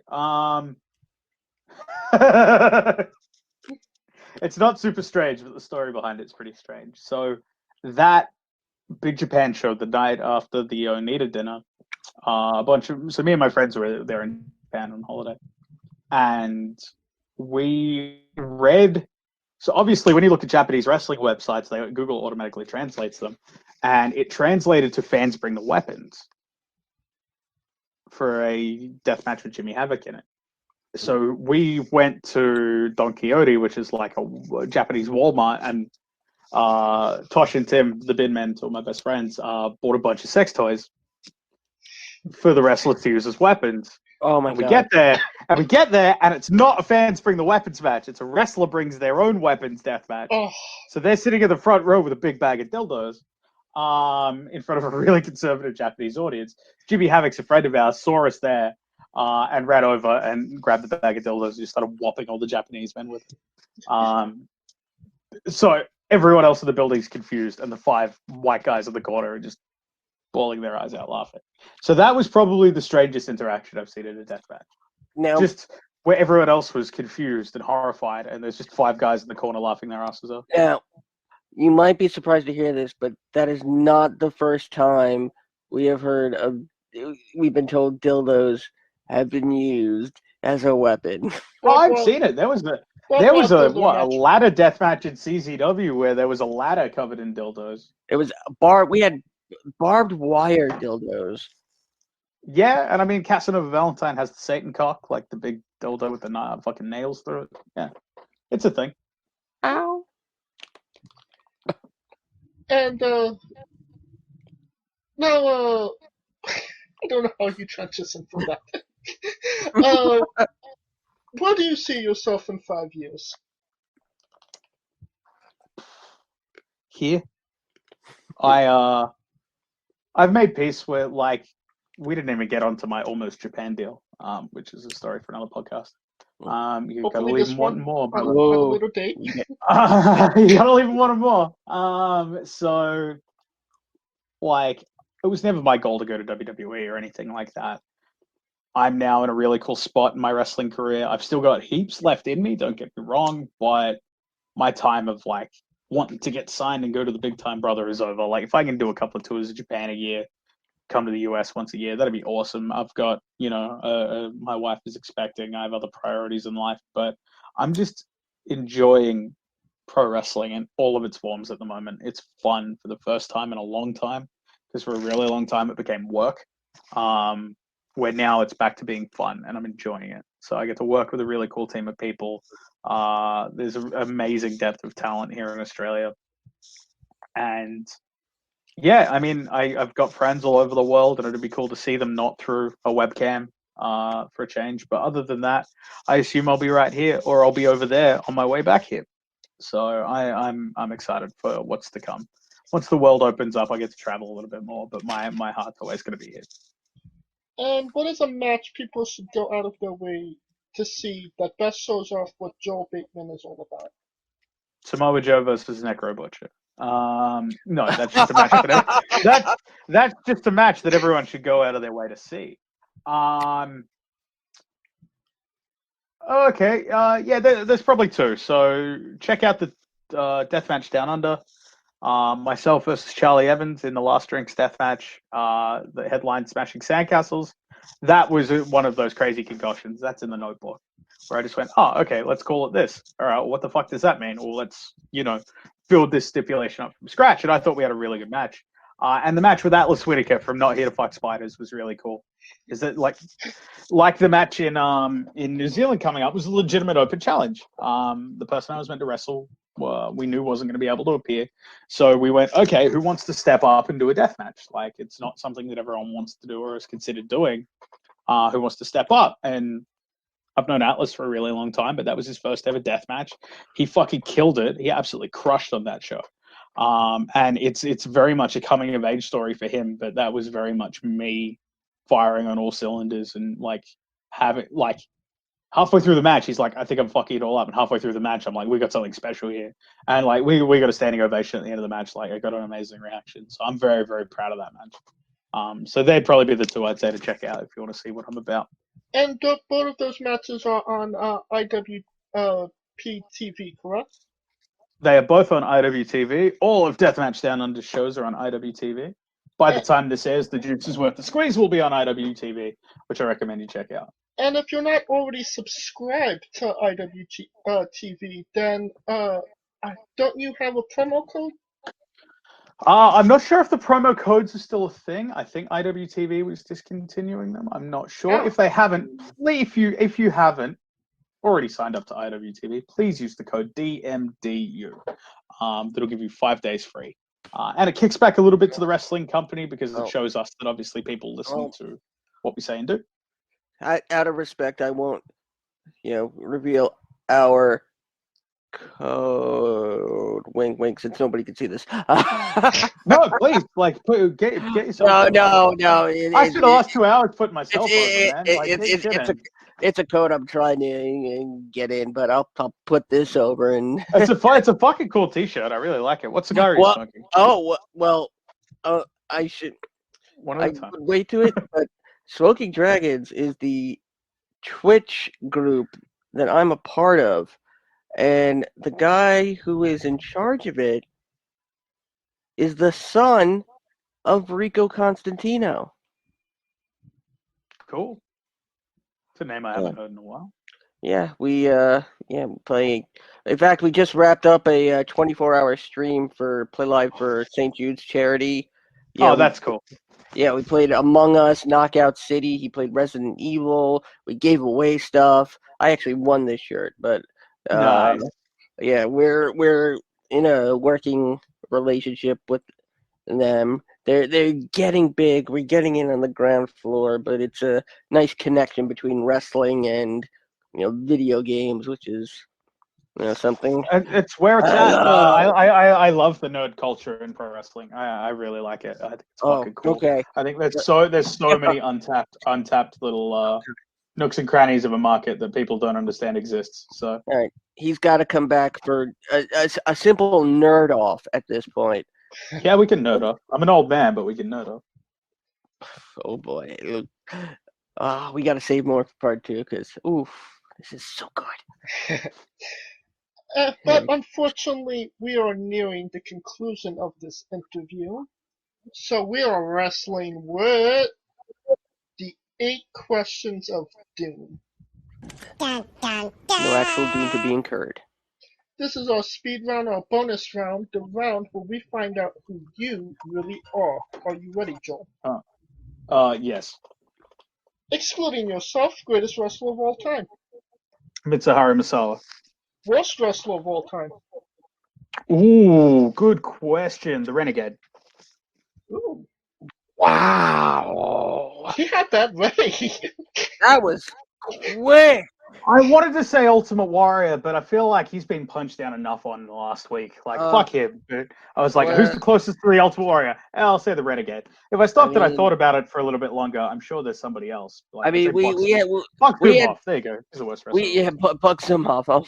We had somebody who was given named twice by us. It became our default answer, and then unfortunately, he recently revealed he was going through some health issues. So we retired him as the default answer out of respect. Who was the default answer? Steve McMichael. Oh man, I love Mongo. Like, love him as a character. Well, see, I grew up on and again, part 2. But wrestling here, it was either WCW or WWF, but it was based on what cable provider you had. So my cable provider only had WCW, so I didn't watch WWF until after they bought WCW. Oh, wow. So, fuck yeah, the Horseman. Fuck yeah, Mongo. No, Mongo was awesome. Yeah, I mean, yes, Mongo is awesome. We do wish him all the best. This is not meant to be insulting. No. And a lot of our guests really have a lot of trouble with that, answering that question, because they prove to be the nicest people and they don't want to. No, Buck Zumhoff is the worst wrestler of all time because he was terrible in the ring. He's a terrible human being. Fuck him. Next question. You're main eventing WrestleMania for the World Championship. Who was your opponent? Ooh, I'm main eventing WrestleMania for the World Championship this year. Past or present? Bret Hart. All right. If you could come out to anyone's entrance music, past or present, who would it be? Wild Thing, Atsushi Onita. I think that's Jon Moxley now. Yeah, which I'm not annoyed about, but I'm pissed he got to it first. Finish the sentence. Kayfabe is dead. Squash, fruit or vegetable?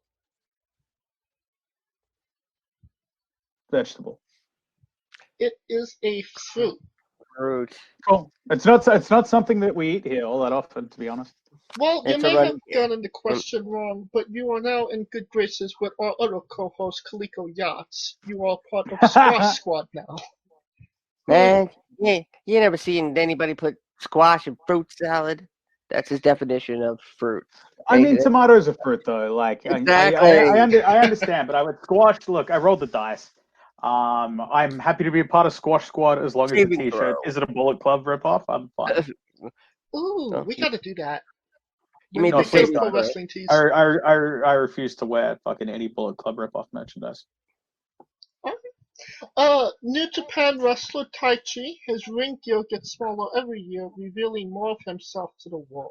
My question, what is the appropriate trunks to butt cheek ratio for ring gear? For Taichi, he No, makes the for rules. just in general. Oh, okay. Yeah, I think Taichi's probably about it. Like a little bit of butt cheeks, okay. Like when Tony Deppen got that new pair of trunks made that were far too small for him, and he wore them on television. Yeah, that popped me huge, but that's about the limit. Yep. There is a couple of exceptions to the rule, like Rikishi and Denshiku Dino and people like that. All right. You know, there's a promotion in New Jersey that's been using Kennedy Copeland and Tony Deppen. That'd be H2O, yeah. Yes, H2O, and there was another spin-off, a no ring death match. And they mentioned Tony Deppen. That was commentated by a dear friend of mine, Larry Legend, who was CZW's original ring announcer and the NYW. I ring love announcer. Larry Legend. I absolutely adore that man. And I replaced Larry for about 6 months, And the last and that's on question, YouTube. the main event, the thing everybody wants to know. Have you ever had a conversation with a stranger in a supermarket about Darby Allin? No, And that is the correct answer. Thank you so much. I have not. Thank you so much for coming on and doing this with us, Joel. Not a problem, guys. And It's been an absolute blast. Thank you for staying up. Oh, yes, Oh. we had an absolute blast as absolutely. well. Once again, can you tell us where we can find you on social media, where we can find Deathmatch Down Under, etc., etc.? So I run a wrestling promotion with a bunch of really good friends of mine called Deathmatch Down Under here in Melbourne, Australia. You can find us on Twitter at DM Down Under. All of the details for everything that we do. We actually have a website that we update, deathmatchdownunder.com.au. We have a little fan hub on Facebook that I recommend that people join. It's where we kind of pull the veil back a little bit and you can communicate, with management a bit more freely, and we'll drop information and shows and stuff in there before we drop it anywhere else. You can find me on Twitter at @thesmash_hit. Instagram is the same. I don't really use Facebook, to be honest. I just stay on it for networking purposes. But feel free to drop me a line. I'm always happy to talk pro wrestling, especially with people all over the world. It's a really cool little thing that brings everybody from all over the planet together. So please don't feel bad about hitting me up for a chat about pro wrestling. I fucking love this stuff. So always up for a yarn. But yeah, that's pretty much what I've got going on. And where can we find your merchandise as well?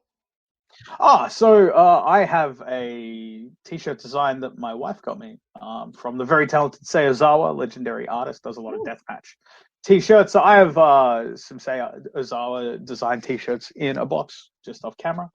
Audio medium, doesn't matter. But you can hit me up for those directly, and I will ship it anywhere in the world and throw in some goodies as well. I've got some like hand-drawn stickers because I do a bit of art in my spare time. So I did like an FMW Star Wars collab stickers. So yeah. So and again, audio medium. So everyone who's listening to this will be real fucking bored for 30 seconds. Hang on. I don't know if you can see my. I saw your eyes light up. That's why I'm going to the drawer next to me to try and find them. I mean, if you just look to the camera and see the pajama pants I'm wearing. That's fucking sick. And my friggin' animatronic baby Yoda is over on the bed, and I can't get to it right now.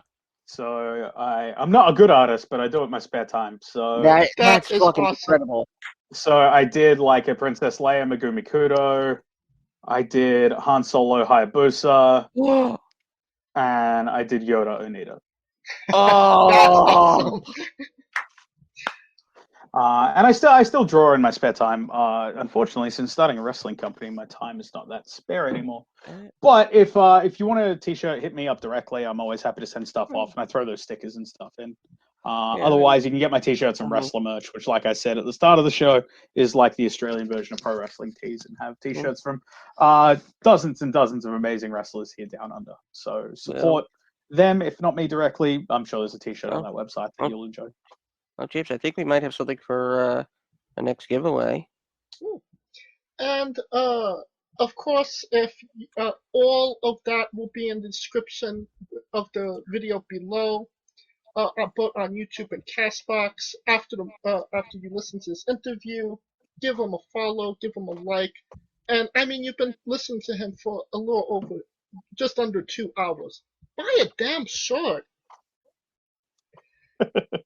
And Hey, help support my help me support all the craft breweries in Australia by buying T-shirts off me to give me money to buy their beer. And then if you have money left over, support the baby. Yeah. How about just send this man beer? Yeah, look, you could just cut out the middleman and ship me beer. Beer is the international currency. So instead of exchange rates, if people want to ship beer to my house, I will ship you T-shirts. That is fine. We could probably do a whole special on beer because there was a time where I was like searching for the perfect like craft beer. I love the small breweries. I have an appreciation for the micro brewer. Yeah. And I'm a massive beer nerd. If there's one thing that I'm as big a geek about as pro wrestling, it's beer. So, which again is why I want to come back to the US and put on 30 pounds because I'll just drink straight. so should we just put your address in the description of the video below as well, so people could send you beer? They can message me and I'll give them the Busch Gardens theme parks here in the U.S. They're owned by Busch and Anheuser-Busch. And they do. They used to. They don't do these anymore. They used to do beer tastings, and you had to rush to get to them. And I used to vacation there every summer, and they would have one at like 10 o'clock in the morning. Nice. And then they would have one at like 3 in the afternoon, and if you were lucky, you could get to both of them. But if you got the right guide, the guy would pour you like extra and whatnot. It was everything from like Michelob Amberbach, which I absolutely love, to like the the equivalent of Four Loko or the alcoholic energy drink. Loco for Loco. Oh my god. So many spin-offs. That sounds fucking sick. I want to go to Against the Grain. I want to go to Slugger Field in Louisville, man. Like one, because I can buy it back to hit Jim Cornette with. I wouldn't hit Jim Cornette. I'm actually a massive Jim Cornette mark. I just don't agree with everything he says, but I'm a big fan of him. But Slugger Field has a really sick brewery built into it. So I'm going to go there, watch baseball, eat hot dogs, do the 7th inning stretching, and wank it on Against the Grain beers. I mean, I don't know. Milwaukee's got a pretty good brewery in it. Oh, there's so many fucking good breweries.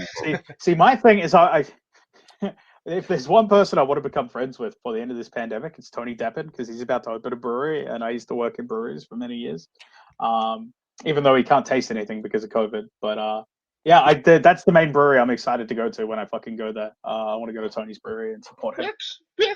You all should too. It's not far from where you live. Well, not in Los Angeles, but definitely not far from New York. Not too long ago, we actually interviewed Tony's tag team partner. So there's a connection there. Excellent. And of course, if you like what we're doing here, please like, subscribe, comment, both on YouTube and Castbox. Join us this Saturday as we preview and review the latest shows from WWE, AEW, anything else. Next Wednesday, of course, another interview. This episode was, of course, sponsored by Rogue Energy. Use promo code WRESTLINGWITHE for 10% off your next purchase. And you can find the show on Twitter and Instagram at WrestlingWithE for all updated news, upcoming interviews, interview links, everything you need to know. And you can follow us individually as well. I'm at JamesShane993. You can find Kaliko at IamKaliko. And where can they find Scooter? And of course, you can find me in bed next to your wife. And you can find me on Twitter at ScooterDust. And finally, holding it down for the no longer going out of business UNB network at UNBS Wrestling. And of course, the remix coming to you live for Takeover in Your House on the 12th, and then Hell in a Cell on the 20th. And of course, Twitch.tv / Smoking Dragons. We're working on something for Pride Month this year. Come and join. You've got Among Us, Community Nights, Knockout City as well. Not to mention custom one-shot D&D campaigns. There are 20 sides to every story. Come and be part of ours.